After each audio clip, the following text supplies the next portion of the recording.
Masasabi ko, you're still young, don't rush into a relationship. Kasi yung age po na yan, pinagdaanan natin yan, yan yung nag-uunahan ba sila, nagpaparamihan. Ay, ako may shota na ako, ikaw wala pa, gano'n, gano'n.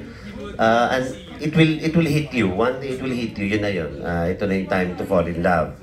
Tapos ang strongest foundation ng love, like what Bea said, is respect. Yun.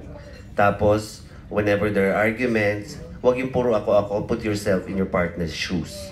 Bawa, ikaw, hindi ka lang na-text, galit ka na. Isipin mo kung ikaw kaya yung nag-iintay ng text. Ano magiging reaction kung dineded mo ako? Para maiwasan lang yun.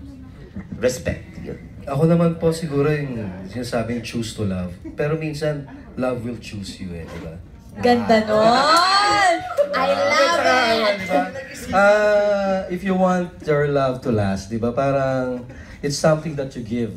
Diba? Parang kang nagtanim yan diba? Pag nagtanim ka ng love, anihin mo love. So, ganon. It's something that... Kaya pala ang dami mong inani, director. Ang dami mong inani.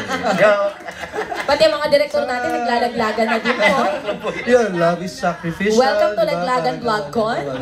Mas masarap magbigay kaysa ikaw lang yung tumatanggap, di ba? It's a selfless thing, di ba? Sana po may natutunan si JK sa mga sinabi. Natutunan ko. Seryosohin mo nga. Sir Aaron, yes, para po masulit natin yung polo mo. Yes po. Ito naman, nakaka-relate sa Wixery from Pep. Walang iba kundi si Arniel Serrato.